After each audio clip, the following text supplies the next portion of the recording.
ಎಲ್ಲರಿಗೂ ನಮಸ್ಕಾರ. ಥಟ್ ಅಂತ ಹೇಳಿ ಕ್ವಿಜ್ ಕಾರ್ಯಕ್ರಮಕ್ಕೆ ತಮಗೆಲ್ಲ ಸ್ವಾಗತ. ನಮ್ಮ ದೇಶದ ಎರಡು ಕಣ್ಣು ಅಂತ ಹೇಳಿದರೆ ರಾಮಾಯಣ ಮತ್ತು ಮಹಾಭಾರತ. ರಾಮಾಯಣವನ್ನು ಜಗತ್ತಿನ ಮೊದಲ ಕಾವ್ಯ, ಆದಿಕಾವ್ಯ ಅಂತ ಕರಿತೇವೆ. ರಾಮಾಯಣವನ್ನು ಬರೆದಂಥ ವಾಲ್ಮೀಕಿ ಮಹರ್ಷಿಗಳನ್ನು ಆದಿಕವಿ ಅಂತಲೂ ಕರೀತೇವೆ. ನಮ್ಮ ಕುಮಾರವ್ಯಾಸ ಕನ್ನಡ ಭಾರತವನ್ನು ಬರೆಯೋದಕ್ಕೆ ಮೊದಲು ಒಂದು ಪದ್ಯದಲ್ಲಿ ಹೇಳ್ತಾನೆ, ಇಡೀ ಭೂಮಿಯು ರಾಮಾಯಣದ ಭಾರದಿಂದ ನಲುಗುತ್ತಾ ಇದೆ. ಅಂದರೆ ಅಷ್ಟೊಂದು ರಾಮಾಯಣ ಕೃತಿಗಳು ಬಂದಿವೆ ಅನ್ನೋ ಮಾತನ್ನು ಹೇಳ್ತಾನೆ. ರಾಮಾಯಣ ಕೇವಲ ಭಾರತದಲ್ಲಿ ಮಾತ್ರ ಅಲ್ಲ, ನೆರೆಯ ಎಲ್ಲ ದೇಶಗಳಲ್ಲೂ ಸಹ ತಮ್ಮದೇ ಆದ ರೂಪಗಳಲ್ಲಿ ಅದು ಖ್ಯಾತವಾಗಿದೆ. ರಾಮಾಯಣವನ್ನು ಎಷ್ಟು ಸಲ ಓದಿದ್ರೂ ಸಾಲದು. ಆದರೆ ಈ ಹೊಸ ತಲೆಮಾರು, ಯುವ ತಲೆಮಾರು ಮಕ್ಕಳು ಯಾರಿದ್ದಾರೆ ಅವರನ್ನು ಆಕರ್ಷಿಸುವಂಥ ರಾಮಾಯಣ ಕೃತಿಗಳು ಸ್ವಲ್ಪ ಕನ್ನಡದಲ್ಲಿ ಕಡಿಮೆಯಾಗ್ತಾ ಇದೆ. ಅಂತಹ ಒಂದು ಕೊರತೆಯನ್ನು ನೀಗಿಸುವಂಥ ಸೊಗಸಾದ ಕೃತಿ ಸಚಿತ್ರ ರಾಮಾಯಣ ಈಗ ಕನ್ನಡದಲ್ಲಿ ಪ್ರಕಟವಾಗಿದೆ. ಸಚಿತ್ರ ರಾಮಾಯಣ ಹೆಸರೇ ಸೂಚಿಸುವ ಹಾಗೆ ಚಿತ್ರಗಳಿಂದ ಕೂಡಿರುವ ರಾಮಾಯಣ. ನಮ್ಮ ಬಾಲ್ಯಕಾಲದ ಜಗತ್ತನ್ನು ಅರಳಿಸಿದ್ದು, ಬೆರಗುಗೊಳಿಸಿದ್ದು, ಅರ್ಥವತ್ತಾಗಿಸಿದ್ದು ಚಂದಮಾಮ ಮತ್ತು ಬಾಲಮಿತ್ರ ಪತ್ರಿಕೆಗಳು. ಆ ಪತ್ರಿಕೆಗಳಲ್ಲಿ ಕಥೆಗಳು ಎಷ್ಟು ಚೆನ್ನಾಗಿದ್ದುವೋ ಅದರಷ್ಟೇ ಅಥವಾ ಅದಕ್ಕಿಂತಲೂ ಚೆನ್ನಾಗಿ ಇದ್ದದ್ದು ಅಲ್ಲಿ ಇರ್ತಕ್ಕಂಥ ಬಣ್ಣದ ಚಿತ್ರಗಳು. ಆ ಚಿತ್ರಗಳಿಗಾಗಿಯೂ ಆ ಪತ್ರಿಕೆಗಳನ್ನು ಓದ್ತಾ ಇದ್ವಿ. ಹಾಗಾಗಿ ಈ ಸಚಿತ್ರ ರಾಮಾಯಣ ಅಂತಕ್ಕಂಥ ಈ ಒಂದು ಪುಸ್ತಕ 120 ಪುಟಗಳನ್ನು ಒಳಗೊಂಡಿದೆ. 120 ಪುಟಗಳಲ್ಲಿ ಪುಟಕ್ಕೆ ಒಂದು ಚಿತ್ರದಂತೆ 120 ವರ್ಣಚಿತ್ರಗಳನ್ನು ರಚಿಸಿದ್ದಾರೆ ಈ ಒಂದು ಪುಸ್ತಕದಲ್ಲಿ. ಇಲ್ಲಿರ್ತಕ್ಕಂಥ ಚಿತ್ರಗಳನ್ನು ನೋಡ್ತಾ ಇದ್ರೇ ನಮ್ಮ ಕಲ್ಪನೆ ಏನಿದೆ ಅದು ಗರಿಗೆದರುತ್ತಾ ಹೋಗುತ್ತೆ. ಹಾಗಾಗಿ ಕಥೆಯಲ್ಲಿ ಏನು ಬರುತ್ತೆ ಆ ಕಥೆಯ ವಿಚಾರ ಮತ್ತಷ್ಟು ಚೆನ್ನಾಗಿ ಮನಸ್ಸಿಗೆ ನಾಟಬೇಕು ಅನ್ನೋದಾದರೆ ಈ ಕಥೆ ಚಿತ್ರಗಳು ಏನಿದೆ ಇದು ಬಹಳ ಬಹಳ ಪೂರಕವಾಗಿದೆ.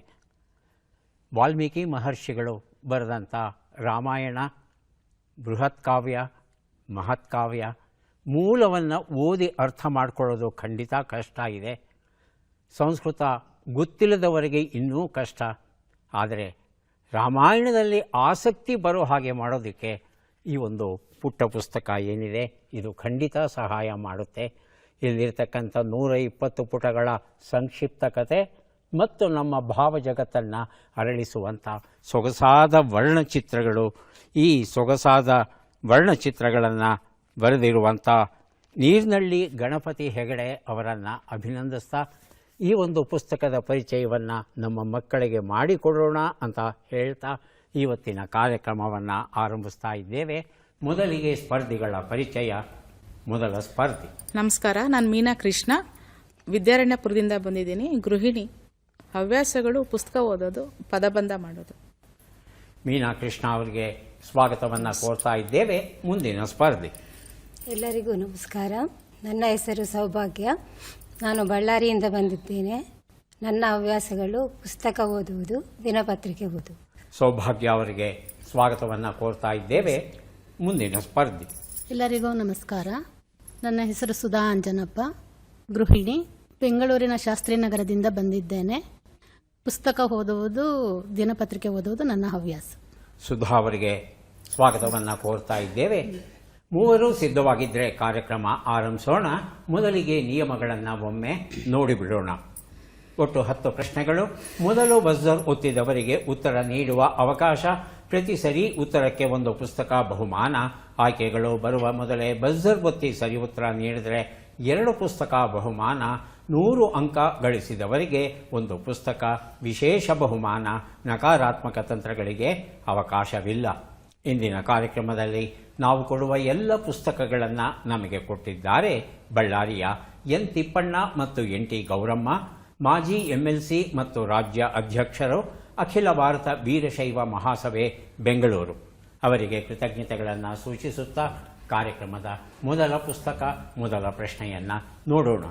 ಇಳೆ ಎಂಬ ಕಾದಂಬರಿ ಡಾಕ್ಟರ್ ಕೆ ಶಿವರಾಮ ಕಾರಂತ ಬರೆದಿರುವಂಥದ್ದು. ನಮ್ಮ ಮೊದಲ ಪ್ರಶ್ನೆ, ಭಾರತದಲ್ಲಿ ಸಂರಕ್ಷಿತ ಬೃಹತ್ ಜೈವಿಕ ವಲಯ ಬಯೋಸ್ಫಿಯರ್ ರಿಸರ್ವ್ ಯಾವುದು? ಆಯ್ಕೆಗಳನ್ನು ನೋಡೋಣ. ಸುಂದರ್ಬನ್ ಜೈವಿಕ ವಲಯ, ಗಲ್ಫ್ ಆಫ್ ಮನ್ನಾರ್ ಜೈವಿಕ ವಲಯ, ಪಚ್ಮರಿ ಜೈವಿಕ ವಲಯ, ನೀಲಗಿರಿ ಜೈವಿಕ ವಲಯ. ಮೊದಲಿಗೆ ಸೌಭಾಗ್ಯ, ಅನಂತರ ಮೀನಾ ಕೃಷ್ಣ. ಸುಂದರ್ಬನ್ ಜೈವಿಕ ವಲಯ ಒಂದು ಆಪ್ಷನ್. ಆಯ್ಕೆ ಒಂದ? ಹೌದು. ಹೇಳಿ ಮೀನಾ ಕೃಷ್ಣ. ನಂದು ಅದೇ ಸರ್. ಉತ್ತರವನ್ನು ನೋಡೋಣ. ಆದರೆ ಸರಿಯಾದ ಉತ್ತರ ನೀಲಗಿರಿ ಜೈವಿಕ ವಲಯ ಆಗಿತ್ತು. ನೀಲಗಿರಿ ಜೈವಿಕ ವಲಯ ಏನಿದೆ ಇದು 5520 ಚದರ ಕಿಲೋಮೀಟರ್ ಅಷ್ಟು ವಿಸ್ತಾರವಾಗಿದೆ. ಇಷ್ಟು ದೊಡ್ಡದಾಗಿರ್ತಕ್ಕಂಥ ಮತ್ತೊಂದು ಜೈವಿಕ ವಲಯ ಭಾರತದಲ್ಲಿ ಇಲ್ಲ. ಹಾಗಾಗಿ ಇದುವೇ ಅತ್ಯಂತ ಬೃಹತ್ತಾದದ್ದು. ಕರ್ನಾಟಕ, ಕೇರಳ, ತಮಿಳುನಾಡು ಈ ಮೂರೂ ರಾಜ್ಯಗಳಲ್ಲಿ ಇದು ಹರಡಿದೆ. ಮುದುಮಲೈ, ವಯನಾಡು, ಬಂಡೀಪುರ, ನಾಗರಹೊಳೆ, ಮುಕುರ್ತಿ ಹಾಗೂ ಸೈಲೆಂಟ್ ವ್ಯಾಲಿ ಅಥವಾ ಮೌನ ಕಣಿವೆ ಅಂತ ಏನು ಕರಿತೇವೆ, ಇಷ್ಟೆಲ್ಲ ಪ್ರದೇಶಗಳನ್ನು ಒಳಗೊಂಡಿದೆ ಈ ಒಂದು ನೀಲಗಿರಿ ಜೈವಿಕ ವಲಯ. 1986ರಲ್ಲಿ ಈ ಜೈವಿಕ ವಲಯವನ್ನು ಅಧಿಕೃತವಾಗಿ ಘೋಷಿಸಿದರು. ಅಂದಿನಿಂದ ಇಂದಿನವರೆಗೆ ಈ ಜೈವಿಕ ವಲಯ ಕ್ರಮೇಣ ಸುಧಾರಣೆಯಾಗ್ತಾ ಬರ್ತಾ ಇರೋದು ನಾವೆಲ್ಲ ಸಂತೋಷ ಪಡಬಹುದಾದಂಥ ವಿಚಾರ. ಗ್ರಹಣ ಎನ್ನುವ ಕಥಾ ಸಂಕಲನ GK ಐತಾಳ್ ಬರೆದಿರುವಂಥದ್ದು ನಮ್ಮ ಪ್ರಶ್ನೆ. ಪ್ರಸಿದ್ಧ ಉರ್ದು ಕವಿ ಗುಲ್ಜಾರ್ ಅವರಿಗೆ ಈ ಕೆಳಗಿನ ಯಾವ ಪ್ರಶಸ್ತಿ ಬಂದಿಲ್ಲ ಅಂತ ಹೇಳಬೇಕು? ಆಯ್ಕೆಗಳನ್ನು ನೋಡೋಣ. ದಾದಾ ಸಾಹೇಬ್ ಫಾಲ್ಕೆ ಪ್ರಶಸ್ತಿ, ಸರಸ್ವತಿ ಸಮ್ಮಾನ್, ಜ್ಞಾನಪೀಠ, ಪದ್ಮಭೂಷಣ. ಮೊದಲಿಗೆ ಸುಧಾ, ಆನಂತರ ಮೀನಾ ಕೃಷ್ಣ. ಜ್ಞಾನಪೀಠ. ಜ್ಞಾನಪೀಠ ಬಂದಿಲ್ಲ ಅಂತ ಹೇಳ್ತಾ ಇದ್ದೀರಿ ತಾವು. ಹೇಳಿ ಮೀನಾ ಕೃಷ್ಣ. ದಾದಾ ಸಾಹೇಬ್ ಫಾಲ್ಕೆ. ದಾದಾ ಸಾಹೇಬ್ ಫಾಲ್ಕೆ ಬಂದಿಲ್ಲ ಅಂತ ಹೇಳ್ತಾ ಇದ್ದೀರಿ. ಉತ್ತರವನ್ನು ನೋಡೋಣ. ಸರಸ್ವತಿ ಸಮ್ಮಾನ್ ಬಂದಿಲ್ಲ, ಆದರೆ ಉಳಿದ 3 ಪ್ರಶಸ್ತಿಗಳು ಏನಿದೆ ಅದು ಬಂದಿದೆ ಗುಲ್ಜಾರ್ ಅವರಿಗೆ. ಗುಲ್ಜಾರ್ ಅವರ ಮೂಲ ಹೆಸರು ಸಂಪೂರ್ಣ ಸಿಂಗ್ ಕಾಲ್ರಾ. ಹಿಂದಿ ಚಿತ್ರರಂಗದಲ್ಲಿ ಇವರು ಬಹಳ ಪ್ರಸಿದ್ಧರು. ಇವರು ಸಾಮಾನ್ಯವಾಗಿ ಗೀತ ರಚನೆಗೆ ಪ್ರಸಿದ್ಧರಾಗಿದ್ದರೂ ಸಹ ಕೆಲವು ಚಿತ್ರಗಳನ್ನು ಇವರು ನಿರ್ದೇಶಿಸಿ ರಾಷ್ಟ್ರೀಯ ಅಂತಾರಾಷ್ಟ್ರೀಯ ಪ್ರಶಸ್ತಿಗಳನ್ನು ಗಳಿಸಿದ್ದು ಉಂಟು. ಅವುಗಳಲ್ಲಿ ಕೋಶಿಶ್, ಪರಿಚಯ್, ಇಜಾಜತ್ ತುಂಬ ಹೆಸರನ್ನು ತಂದುಕೊಟ್ಟಿದೆ. ಹಾಗೆಯೇ ದೂರದರ್ಶನಕ್ಕಾಗಿ ನಿರ್ದೇಶನ ಮಾಡಿದಂಥ ಮಿರ್ಜಾ ಗಾಲಿಬ್ ಟೆಲಿಫಿಲಂ ಏನಿದೆ ಅದು ಸಹ ವಿಮರ್ಶಕರ ಗಮನವನ್ನು ಸೆಳೀತು. ಇದು 5 ರಾಷ್ಟ್ರೀಯ ಚಲನಚಿತ್ರ ಪ್ರಶಸ್ತಿಗಳನ್ನು ಇವರು ಗಳಿಸಿದ್ದಾರೆ. ಸರಸ್ವತಿ ಸಮ್ಮಾನ್ ಬಿಟ್ಟು ಉಳಿದ ಎಲ್ಲ ಪ್ರಶಸ್ತಿಗಳು ಇವರಿಗೆ ಬಂದಿವೆ. ಮುಂದಿನ ಪುಸ್ತಕ ಸಮ್ಮೇಳನಾಧ್ಯಕ್ಷರ ಭಾಷಣಗಳು, ಸಿರಿಗೇರಿ ಯರಿ ಸ್ವಾಮಿ ಬರೆದಿರುವಂಥದ್ದು ನಮ್ಮ ಪ್ರಶ್ನೆ. ಪ್ರಧಾನಮಂತ್ರಿ ಸೂರ್ಯೋದಯ ಯೋಜನೆ ಯಾವುದಕ್ಕೆ ಸಂಬಂಧಪಟ್ಟಿದೆ? ಆಯ್ಕೆಗಳನ್ನು ನೋಡೋಣ. ನದಿ ಮೇಲೆ ಸೌರ ವಿದ್ಯುತ್ತು, ಛಾವಣಿ ಸೌರ ವಿದ್ಯುತ್ತು, ಬಯಲು ಸೌರ ವಿದ್ಯುತ್ತು, ವಾಹನಗಳ ಮೇಲೆ ಸೌರ ವಿದ್ಯುತ್ತು. ಮೀನಾ ಕೃಷ್ಣ ಹಾಗೂ ಸೌಭಾಗ್ಯ. ಛಾವಣಿ ಸೌರ ವಿದ್ಯುತ್. ಛಾವಣಿ ಸೌರ ವಿದ್ಯುತ್ತು ಆಯ್ಕೆ 2. ಸೌಭಾಗ್ಯ. ಬಯಲು ಸೌರ ವಿದ್ಯುತ್. ಬಯಲು ಸೌರ ವಿದ್ಯುತ್ತು ಆಯ್ಕೆ 3. ಉತ್ತರವನ್ನು ನೋಡೋಣ. ಛಾವಣಿ ಸೌರ ವಿದ್ಯುತ್ತು ಉತ್ತರ ಸರಿಯಾಗಿದೆ. ಈ ಉತ್ತರವನ್ನು ಮೀನಾ ಕೃಷ್ಣ ಕೊಟ್ಟಿದ್ದಾರೆ. ಸಮ್ಮೇಳನಾಧ್ಯಕ್ಷರ ಭಾಷಣಗಳ ಪುಸ್ತಕವನ್ನು ಅವರಿಗೆ ಕೊಟ್ಟಿದ್ದೇವೆ. ಮನೆಗಳು ಮತ್ತು ಇತರ ಕಟ್ಟಡಗಳು, ಅತ್ಯಂತ ಎತ್ತರವಾಗಿರುವ ಕಟ್ಟಡಗಳು ಏನಿರುತ್ತೆ ಅವುಗಳ ಮೇಲೆ ವಿದ್ಯುತ್ತನ್ನು ಉತ್ಪಾದಿಸುವ ಫಲಕಗಳನ್ನು ಸ್ಥಾಪಿಸಬೇಕು ಅನ್ನೋದು ಕೇಂದ್ರ ಸರ್ಕಾರದ ಒಂದು ಯೋಜನೆ. ಆರಂಭಕ್ಕೆ 1 ಕೋಟಿ ಮನೆಗಳ ಮೇಲೆ ಸೌರ ಫಲಕಗಳನ್ನು ಅಳವಡಿಸಿ ಆ ಮನೆಗೆ ಬೇಕಾಗುವ ವಿದ್ಯುತ್ತನ್ನು ಉತ್ಪಾದಿಸಿ ಹೆಚ್ಚುವರಿ ವಿದ್ಯುತ್ತು ಇದ್ದರೆ ಅದನ್ನು ಸರ್ಕಾರಕ್ಕೆ ಒದಗಿಸುವಂತಹ ಒಂದು ಯೋಜನೆ ಇದು. ಈ ಒಂದು ಸೌರ ಫಲಕಗಳನ್ನು ಅಳವಡಿಸೋದಕ್ಕೆ ಸಹಾಯಧನವೂ ಸಹ ಉಂಟು. 2026ರ ವೇಳೆಗೆ 40 ಗಿಗಾವ್ಯಾಟ್ ಸೌರ ವಿದ್ಯುತ್ತನ್ನು ಉತ್ಪಾದಿಸಬೇಕು ಅನ್ನೋ ಒಂದು ಯೋಜನೆಯನ್ನು ಹಾಕಿಕೊಂಡಿದೆ. 2030ರ ಹೊತ್ತಿಗೆ ನಮ್ಮ ಇಡೀ ದೇಶದಲ್ಲಿ 500 ಗಿಗಾವ್ಯಾಟ್ ಶಕ್ತಿ ಉತ್ಪಾದನೆ ಆಗಬೇಕು ಅನ್ನೋ ದೂರದೃಷ್ಟಿಯಿಂದ ಈ ಯೋಜನೆಯನ್ನು ಆರಂಭಿಸಿದ್ದಾರೆ. ಬದುಕಿನ ಸುತ್ತಮುತ್ತ ಲೇಖನಗಳು ವೈಜಿ ಭಗವತಿ ಬರೆದಿರುವಂಥದ್ದು. ಪ್ರಶ್ನೆಯನ್ನು ನೋಡೋಣ. ಜೋಶಿ ಮಠವನ್ನು ಜ್ಯೋತಿರ್ಮಠವೆಂದು ಪುನರ್ನಾಮಕರಣ ಮಾಡುವ ಪ್ರಸ್ತಾಪ ಇದೆ. ಇದನ್ನು ಯಾರು ಸ್ಥಾಪಿಸಿದರು? ಆಯ್ಕೆಗಳನ್ನು ನೋಡೋಣ. ಶಂಕರಾಚಾರ್ಯ, ಪಾಂಡವರು, ವಿವೇಕಾನಂದರು, ವ್ಯಾಸ ಮಹರ್ಷಿಗಳು. ಮೊದಲಿಗೆ ಸೌಭಾಗ್ಯ, ಆನಂತರ ಸುಧಾ. ಶಂಕರಾಚಾರ್ಯ. ಆಯ್ಕೆ 1 ಸುಧಾ. ವ್ಯಾಸ ಮಹರ್ಷಿ. ಉತ್ತರವನ್ನು ನೋಡೋಣ. ಶಂಕರಾಚಾರ್ಯರು ಉತ್ತರ ಸರಿಯಾಗಿದೆ. ಬದುಕಿನ ಸುತ್ತಮುತ್ತ ಈ ಒಂದು ಪುಸ್ತಕವನ್ನು ಸೌಭಾಗ್ಯ ಅವರಿಗೆ ಕೊಟ್ಟಿದ್ದೇವೆ.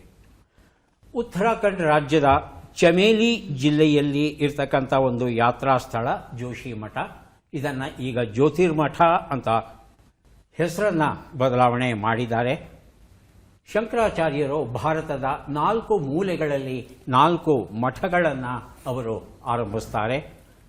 ದಕ್ಷಿಣದಲ್ಲಿ ಕರ್ನಾಟಕದ ಶೃಂಗೇರಿಯಲ್ಲಿ ಒಂದು ಮಠವನ್ನು, ಪೂರ್ವದಲ್ಲಿ ಪುರಿ, ಒಡಿಶಾದ ಪುರಿಯಲ್ಲಿ ಒಂದು ಮಠವನ್ನು, ಹಾಗೆಯೇ ಪಶ್ಚಿಮದಲ್ಲಿ ಗುಜರಾತಿನ ದ್ವಾರಕಾದಲ್ಲಿ 3ನೆಯ ಮಠವನ್ನು ಇವರು ಸ್ಥಾಪಿಸಿದ್ದಾರೆ. ಹಾಗೆಯೇ ಉತ್ತರದಲ್ಲಿ ಈ 4ನೆಯ ಮಠವನ್ನು ಜೋಶಿ ಮಠ ಅನ್ನೋ ಹೆಸರಲ್ಲಿ ಅವರು ಚಮೇಲಿಯಲ್ಲಿ ಸ್ಥಾಪಿಸಿದ್ರು.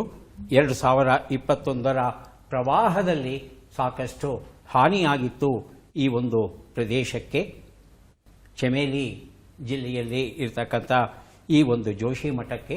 ಆದರೆ ಈಗ ಅದು ಸುಧಾರಣೆ ಆಗಿದೆ. ಮುಂದೆ ಕೊಡ್ತಾ ಇದ್ದೇವೆ ಪೂರ್ವಸೂರಿಗಳ ಹೆಗಲೇರಿ ಎನ್ನುವ ವೈದ್ಯಕೀಯ ವಿಜ್ಞಾನದ ಇತಿಹಾಸವನ್ನು ತಿಳಿಸುವಂಥ ಲೇಖನಗಳ ಸಂಗ್ರಹ. ಲೇಖಕರು ಡಾಕ್ಟರ್ ನಾ ಸೋಮೇಶ್ವರ. ಪ್ರಶ್ನೆ: ಬಿಟ್ಟ ಅಕ್ಷರಗಳನ್ನು ತುಂಬಿ. ಚಿ, ತೆ, ಹಾ, ಳಿ, ಚಿ. ಬಜರ್ ಒತ್ತಿದ್ದಾರೆ ಸುಧಾ. ಚಿರತೆಯ ಹಾವಳಿ ಹೆಚ್ಚಿದೆ. ಚಿರತೆಯ ಹಾವಳಿ ಹೆಚ್ಚಿದೆ ಅಂತ ಹೇಳ್ತಾ ಇದ್ದಾರೆ. ಹೌದಾ ಮೀನಾಕೃಷ್ಣ? ಹೌದು ಸರ್. ಸೌಭಾಗ್ಯ, ಉತ್ತರವನ್ನು ನೋಡೋಣ. ಉತ್ತರ ಸರಿಯಾಗಿದೆ. ಪೂರ್ವಸೂರಿಗಳ ಹೆಗಲೇರಿ ಈ ಒಂದು ಪುಸ್ತಕವನ್ನು ಸುಧಾ ಅವರಿಗೆ ಕೊಟ್ಟಿದ್ದೇವೆ. ಸುಧಾಮೂರ್ತಿ ಅವರು ಬರೆದಂಥ ಸಾಮಾನ್ಯರಲ್ಲಿ ಅಸಾಮಾನ್ಯರು ಎನ್ನುವ ಪುಸ್ತಕ. ನಮ್ಮ ಪ್ರಶ್ನೆ: ಈ ಕೆಳಗಿನ ಲೆಕ್ಕಗಳನ್ನು ಪೂರ್ಣಗೊಳಿಸಿ ಉತ್ತರಗಳನ್ನೆಲ್ಲ ಕೂಡಿ ಅಂತಿಮ ಉತ್ತರವನ್ನು ನೀಡಿ. ಲೆಕ್ಕಗಳು ಈಗ ಬಂದಿವೆ. 49 ಕೂಡು 54, 63 ಕಳೆ 56, 21 ಗುಣಿಸು 3, 144 ಭಾಗಿಸು 4. 21, 42,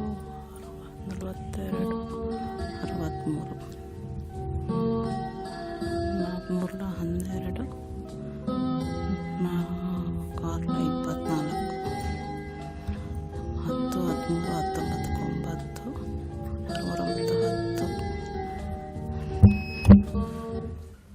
ಮೀನಾಕೃಷ್ಣ ಬಜರ್ ಒತ್ತಿದ್ದಾರೆ. ಅಂತಿಮ ಉತ್ತರವನ್ನು ಕೇಳೋಣ. 209 ಸರ್. 209. 209. ಇನ್ಯಾರಾದರೂ ಉತ್ತರ ಕೊಡೋರಿದ್ದೀರಾ ಅಥವಾ ಪರೀಕ್ಷೆ ಮಾಡೋಣವಾ? 200 ಹೇಳಿಮ್ಮ. 201 ಸರ್.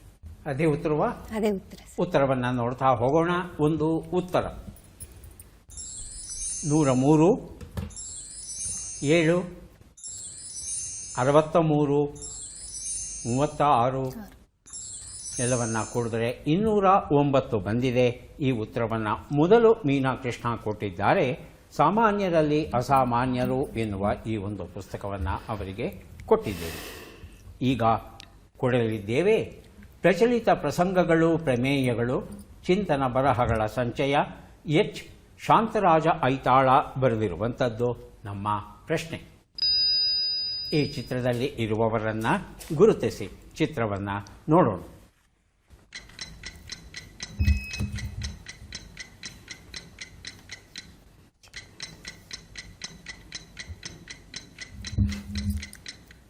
ಆಯ್ಕೆಗಳು ಬರೋದಕ್ಕೆ ಮೊದಲು ಮೀನಾಕೃಷ್ಣ ಬಜರ್ ಒತ್ತಿದ್ದಾರೆ. ಉತ್ತರವನ್ನು ಕೇಳೋಣ. ಜೆ.ಪಿ. ನಡ್ಡಾ. ಜೆ.ಪಿ. ನಡ್ಡಾ ಅಂತ ಹೇಳ್ತಾ ಇದ್ದಾರೆ.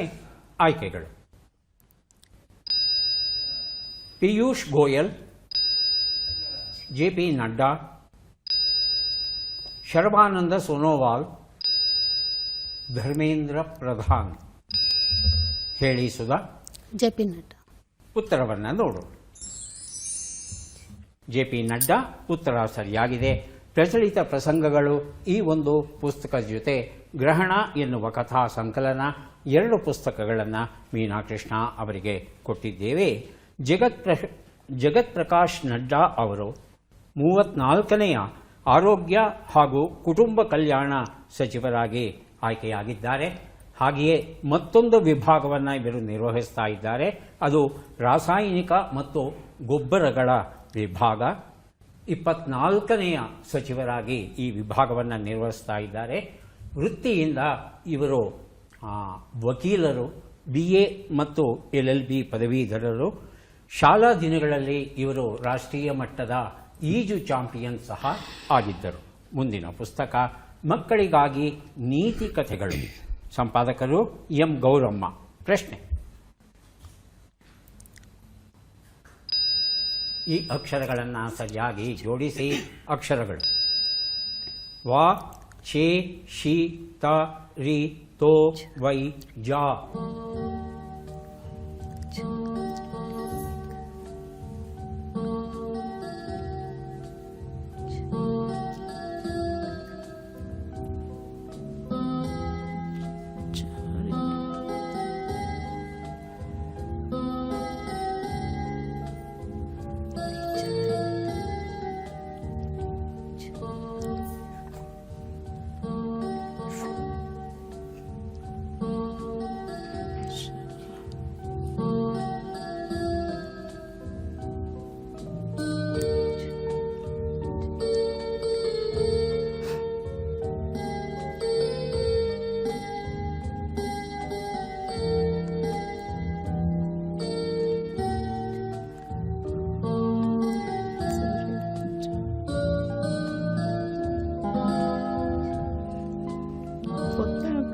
ಒಂದು ನಿಮಿಷದ ಕಾಲಾವಕಾಶ ಮುಕ್ತಾಯ ಆಗಿದೆ.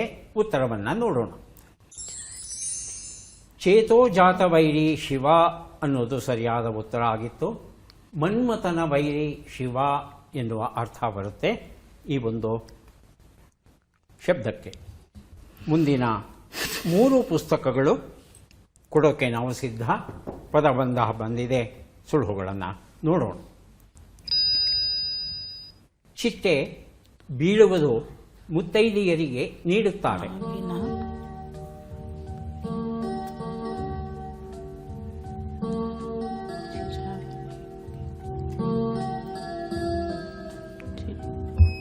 ಬಜರ್ ಒತ್ತಿದ್ದಾರೆ ಸುಧಾ. ಒಂದು ಉತ್ತರ ಪಾತರಗಿತ್ತಿ. ಉತ್ತರವನ್ನು ನೋಡೋಣ.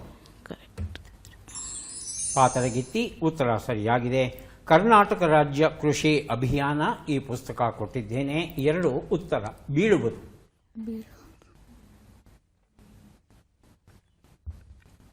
ಬೇರೆಯವನ್ ಕೇಳಲ್ಲ. ಸೌಭಾಗ್ಯ ಮತ್ತು ಮೀನಾಕೃಷ್ಣ. ಮೀನಾಕೃಷ್ಣ ಪತನ. ಪತನ. ಪತನ ನೋಡೋಣ. ಪತನ ಉತ್ತರ ಸರಿಯಾಗಿದೆ. 3 ಉತ್ತರ. ಯಾರು ಬೇಕಾದರೂ ಬಜರ್ ಒತ್ತಿ. ಮೊದಲಿಗೆ ಬಜರ್ ಒತ್ತಿದ್ದಾರೆ ಮೀನಾಕೃಷ್ಣ. ಬಾಗಿನ. ಉತ್ತರವನ್ನು ನೋಡೋಣ. ಬಾಗಿನ ಉತ್ತರ ಸರಿಯಾಗಿದೆ. ಬದುಕಿಗೊಂದು ಪುಟ್ಟ ಥ್ಯಾಂಕ್ಸ್ ಸುಷ್ಮಾ ಸಿಂಧು ಬರೆದಂತಹ ಪುಸ್ತಕ. ಭವಿಷ್ಯದ ಬೆಳಕು ಶ್ರೀ ಅಬ್ದುಲ್ ಘನಿ ಬರೆದಂತಹ ಪುಸ್ತಕ. 2 ಪುಸ್ತಕವನ್ನು ಮೀನಾಕೃಷ್ಣ ಅವರಿಗೆ ಕೊಟ್ಟಿದ್ದೇನೆ. ಈಗ ಕೊನೆಯ ಘಟ್ಟಕ್ಕೆ ನಾವು ಬಂದಿದ್ದೇವೆ. ಚಟ್ಪಟ್ ಚಿನ್ಕುರಳಿ. 5 ಪ್ರಶ್ನೆಗಳು. ಮೊದಲ ಅವಕಾಶ ಮೀನಾಕೃಷ್ಣ ಅವರಿಗೆ. ಸಿದ್ಧವಾಗಿದ್ದೀರಾ? ಮೊದಲ ಪ್ರಶ್ನೆ: ಪಡಿಯಚ್ಚು ಎಂಬ ನುಡಿಗಟ್ಟಿನ ಅರ್ಥವೇನು? ತದ್ರೂಪಿ, ನಕಲು. ತದ್ರೂಪಿ. ಮುಂದಿನ ಪ್ರಶ್ನೆ.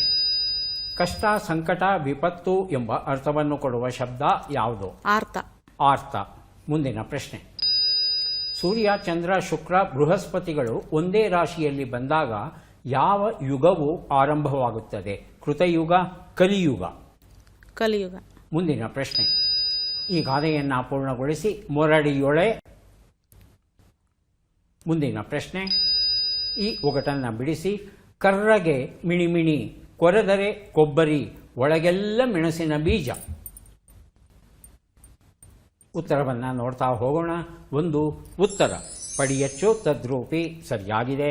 2 ಉತ್ತರ ಆರ್ತ ಸರಿಯಾಗಿದೆ. 3 ಉತ್ತರ ಕೃತಯುಗ ಆಗಿತ್ತು, ಕಲಿಯುಗ ಅಂತ ಹೇಳಿದ್ರಿ. 4ನೇ ಪ್ರಶ್ನೆಗೆ ಉತ್ತರ ಮೊರಡಿಯೊಳೆ ಮಾದುಪಳಮನ್ ಅರಸದಿರಂ. ಜನ್ನ ತನ್ನ ಯಶೋಧರ ಚರಿತೆಯಲ್ಲಿ ಬರೆದಂಥ ಒಂದು ಗಾದೆ ಮಾತು. 5ನೇ ಪ್ರಶ್ನೆ. ಇದು ಬದನೆಕಾಯಿಯ ವರ್ಣನೆ ಆಗಿತ್ತು. 2 ಪ್ರಶ್ನೆಗಳಿಗೆ ತಾವು ಸರಿಯಾದ ಉತ್ತರ ಕೊಟ್ಟಿದ್ದೀರಿ. ಹಾಗಾಗಿ 2 ಪುಸ್ತಕಗಳನ್ನು ತಮಗೆ ಕೊಟ್ಟಿದ್ದೇವೆ. ಸೌಭಾಗ್ಯ ಅವರು ಸಿದ್ಧವಾಗಿದ್ದರೆ ಆರಂಭಿಸ್ತೇವೆ. ಮೊದಲ ಪ್ರಶ್ನೆ. ಪದರಿಗೆ ಹಾಕಿಕೊಳ್ಳು ಎಂಬ ನುಡಿಗಟ್ಟಿನ ಅರ್ಥವೇನು? ತನ್ನದಾಗಿ ಮಾಡಿಕೊಳ್ಳು, ಸ್ವಾರ್ಥಕ್ಕೆ ಬಳಸಿಕೊ. ಸ್ವಾರ್ಥಕ್ಕೆ ಬಳಸಿಕೊ. ಹಸಿಯ ಶುಂಠಿ ಎಂಬ ಅರ್ಥವನ್ನು ಕೊಡುವ ಶಬ್ದ ಯಾವುದು? ಅರ್ಪು, ಆರ್ದ್ರ. ಅರ್ಪು. ಪಾಂಡವರ ನಾಶಕ್ಕಾಗಿ ದುರ್ಯೋಧನನು ಅಭಿಚಾರದ ಮೂಲಕ ಸೃಜಿಸಿದ ದುರ್ದೇವತೆಯೋ ಯಾರು? ಕೃತ್ಯ, ಕೃತ್ವಿ. ಕೃತ್ವಿ. ಮುಂದಿನ ಪ್ರಶ್ನೆ. ಈ ಗಾದೆಯನ್ನು ಪೂರ್ಣಗೊಳಿಸಿ ತುಪ್ಪೇರಿದ ದರ್ಪಣದೊಳ್. ಮುಂದಿನ ಪ್ರಶ್ನೆ. ಈ ಒಗಟನ್ನು ಬಿಡಿಸಿ ಚಿಕ್ಕ ಗಿಡ, ಚಿಕ್ಕ ಎಲಿ, ಗಿಡದ ತುಂಬ ಕಾಯಿ, ಕಾಳಿಗೆರಡು ಬ್ಯಾಳಿ. ಉತ್ತರವನ್ನು ನೋಡ್ತಾ ಹೋಗೋಣ. 1 ಉತ್ತರ ಪದರಿಗೆ ಹಾಕಿಕೊಳ್ಳು, ತನ್ನದಾಗಿ ಮಾಡಿಕೊಳ್ಳು ಸರಿಯಾದ ಉತ್ತರ ಆಗಿತ್ತು.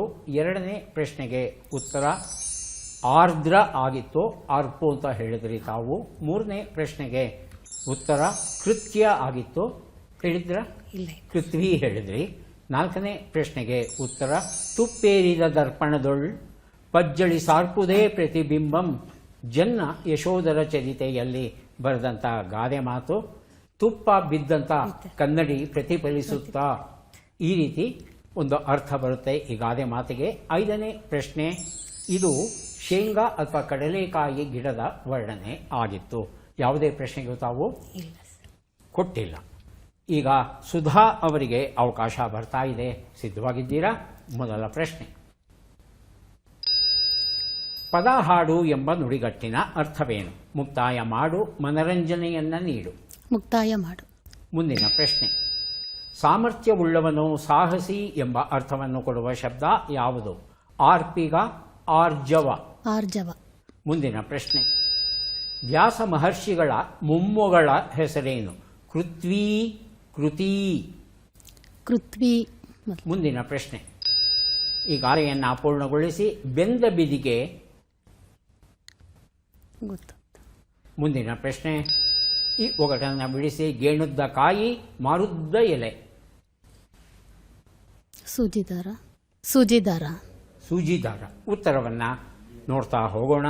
1 ಉತ್ತರ ಪದ ಹಾಡು, ಮುಕ್ತಾಯ ಮಾಡು ಸರಿಯಾದ ಉತ್ತರ ಕೊಟ್ಟಿದ್ದೀರಿ. 2ನೇ ಪ್ರಶ್ನೆಗೆ ಉತ್ತರ ಆರ್ಪಿಗ ಆಗಿತ್ತು, ಆರ್ಜವ ಅಂತ ಹೇಳಿದ್ರಿ. 3ನೇ ಪ್ರಶ್ನೆಗೆ ಉತ್ತರ ಪೃಥ್ವಿ ಸರಿಯಾದ ಉತ್ತರ ಕೊಟ್ಟಿದ್ದೀರಿ. 4ನೇ ಪ್ರಶ್ನೆಗೆ ಉತ್ತರ ಬೆಂದ ಬಿದಿಗೆ, ಕಣ್ಣಿಲ್ಲಕ್ಕಂ. ಜನ್ನ ಯಶೋಧರ ಚರಿತೆಯಲ್ಲಿ ಬರೆದಂಥ ಗಾದೆ ಮಾತು. ತಾವು ಉತ್ತರ ಕೊಟ್ಟಿಲ್ಲ.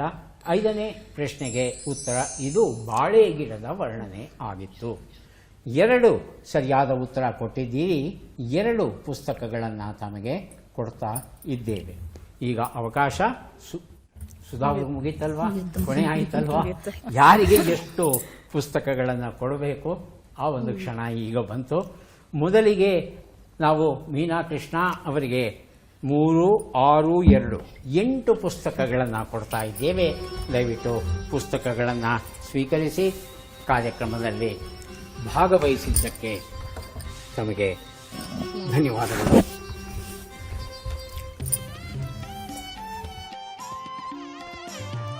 ಬದುಕಿನ ಸುತ್ತಮುತ್ತ ಈ ಒಂದು ಪುಸ್ತಕ ಸೌಭಾಗ್ಯ ಅವರಿಗೆ ಸಿಗ್ತಾ ಇದೆ. ಅಭಿನಂದನೆಗಳು. ಸುಧಾ ಅವರಿಗೆ 4 ಪುಸ್ತಕ ನಮಗೆ ಸಿಗ್ತಾ ಇದೆ. ಅಭಿನಂದನೆಗಳು.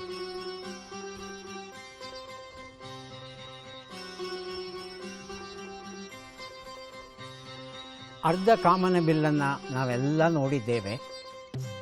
ಪೂರ್ಣ ಕಾಮನ ಬಿಲ್ಲನ್ನು, ವೃತ್ತಾಕಾರವಾದ ಕಾಮನ ಬಿಲ್ಲನ್ನು ನೋಡಿದ್ದೀರಾ. ವಿಮಾನದಲ್ಲಿ ಸಂಚರಿಸುವಾಗ ಮಳೆ ಬಂದು ಸೂರ್ಯನ ಬಿಸಿಲು ಇದ್ದು ಸರಿಯಾದ ಕೋನದಲ್ಲಿ ನೀವು ಹಾರ್ತಾ ಇದ್ದರೆ ಪೂರ್ಣ ಕಾಮನ ಬಿಲ್ಲನ್ನು ನೋಡಬಹುದು. ಮತ್ತೆ ಭೇಟಿಯಾಗೋಣ. ನಮಸ್ಕಾರ.